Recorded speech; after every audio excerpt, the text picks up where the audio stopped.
Hi everyone, how's it going? Olian here. Today we're going to be looking at the glue compressor in Ableton, super cool stock plugin that you have here. And more specifically, we're going to be looking at three things which you definitely have to know about this compressor in order to use it properly. Because there are some things about the glue compressor which are kind of counterintuitive.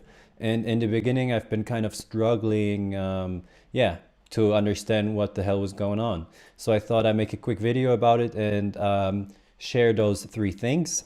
We're not going to be talking about like basic compressions and the basic settings on here and the sidechain section and this kind of stuff. It's more like three things that kind of happen behind the scenes, which you have to know if you know how to use a compressor already, and to use it properly in this specific plugin also.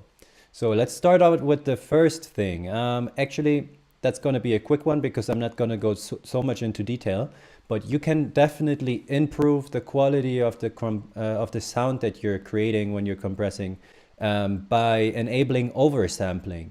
So even though you might not see it on this plugin itself, if you right click on the plugin, you get a few more options, which is also the case in some other Ableton effects. So definitely right click on those here and there because you might see some options which you didn't know about. So in this case, you can actually enable oversampling.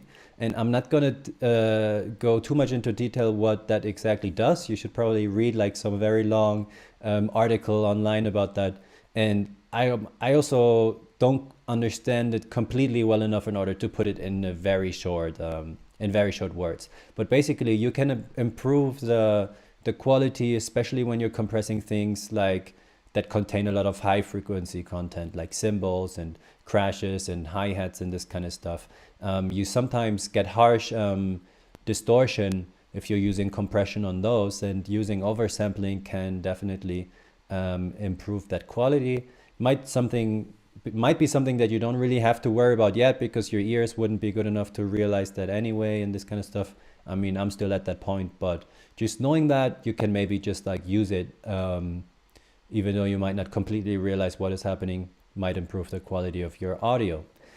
Number two, and that's actually quite an important one, this ratio setting over here is kind of weird if you compare it to other compressors. And that's because the glue compressor is actually modeled after an SSL bus compressor. And this specific analog piece of gear had some, well, not perks, but it had some specific things about it, and which are also kind of counterintuitive. So I'm actually going to demonstrate that real quick because you might not believe me if I just say it. So, well, the higher you set the ratio, the more compression you get. Since the ratio kind of decides how much you want to compress once you reached the threshold that you set, which is usually a fixed point, which here, for example, now it says -17 dB. So let's actually see if that happens if you're using this compressor. We're going to start out with a ratio of 10, which means there should be quite a lot of compression going on. I have this very random drum beat over here, drum loop, just to demonstrate this real quick. So I'm going to play the loop. No compression yet. I'm going to lower the threshold. And we see we're knocking off about 2.5 to 3 dB, something like that, at a ratio of 10. So now if I lower the ratio to 4, we would technically expect less compression happening because we're lowering the ratio. But all of a sudden we see, hey, we're compressing more, and we can obviously also hear that we're getting quieter. We're going almost tipping 5 dB of compression. Now if we lower the ratio even more to 2, all of a sudden we're easily surpassing 5 dB of compression, and we can hear it's very, the reduction in volume. So why is that happening? Technically, you would expect the exact opposite to be the case, right? Because, well, you just lowered the ratio. So the thing in this SSL compressor is that the moment you change the ratio, you also alter the threshold. So this guy over here isn't just a fixed number that you can set and then expect to be at that point. No, like actually, the higher you put the ratio, the higher the threshold goes. And when you lower the ratio, you also lower the threshold effectively. And that's why when you lower the ratio, but the threshold also goes down, you all of a sudden end up with more compression. So what that means is you're gonna have to be, you cannot just switch back and forth between different ratios and compare them sound-wise. You always have to pick a ratio that you want to go for and then set the threshold accordingly. So that's something super important to know, because you might be like, okay, let me try a lower ratio, and all of a sudden you're getting more compression and thinking like, what is happening? What's going on with this compressor? So yeah, that's kind of the deal. For a long time, I actually thought, well, maybe the ratio is in reverse, but that's not the case. So in order to use this properly, it's something you should definitely know. Which brings me to point number 3. In the manual, it says the higher, or also in this help section over here, well, it says sets the ratio between input and output level. The knee becomes sharper at higher ratios. So you might not completely be familiar with this term or what it actually exactly does. So I thought I explained that one as well, because it's also kind of interesting to know. And it kind of goes in line with this whole ratio and threshold thing. So I actually have a little paintbrush thing over here in order just to show it, yeah, to show what that means. So this is just a quick graph, input compared to output. So when we're not compressing, we have this line where the input basically equals the output. If we then start compressing, we can obviously, for example, choose this as our threshold, and then depending on how we set the ratio, we kind of get like a different well, graphic representation. So a very high ratio, like a limiter, would look like that, which means the moment you pass the threshold over here, it doesn't matter how much bigger the input gets, the output always stays the same. That's a brick wall limiter. If you say you have like a ratio of 2, means that the moment you surpass the threshold, the level gets reduced in half. Okay, so for every 2 dB that comes in, you only get 1 dB out. So that would be looking something like that, I guess, more or less. And if you set a ratio of 4, it goes down, and yes, ratio of 10 maybe would look like this.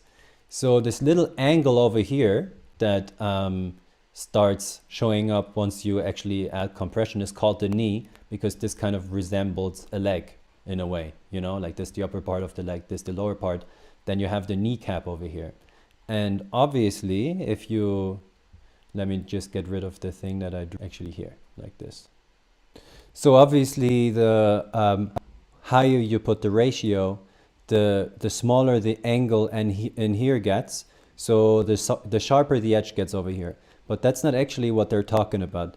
So the knee is something specific, and it's more specifically an area around the threshold, which is kind of an area where you slowly start applying more and more ratio the closer you get to the threshold.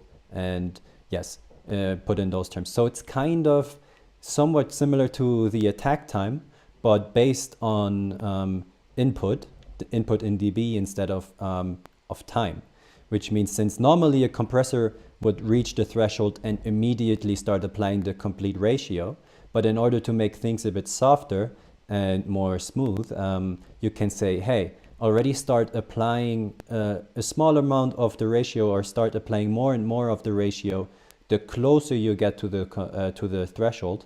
And after the threshold, still start increasing the ratio bit by bit until the point where you start applying the complete ratio. So usually you set the knee in some sort of range of dB. For example, you want the knee to start 3 dB before the threshold and end 3 dB after the threshold, which would be a knee of 6 dB, which you can also set in other compressors. Just in this case, you cannot set the knee, and it kind of happens automatically the higher ratios you put. So what would that look like? So technically we could say, hey, here we have the threshold, and oh, so this is a line on 1 second. So we said the threshold was around here, and so we're actually going to take away a bit more, since the threshold would be here, and we have a, let's say we're going to do a ratio of 2, so a slightly lower one. Before we even reach the threshold, it already slowly starts compressing. And then once we reach the threshold, it's still not applying the complete ratio, but some of it, and then it starts going up. So this was a very ugly painting, but just to kind of say that. And the moment you start applying higher ratios, the knee gets sharper, as in the area gets shorter. Let me actually show you this in another of Ableton's compressors. Okay, this is a bunch of stuff which you technically weren't supposed to see, but no problemo.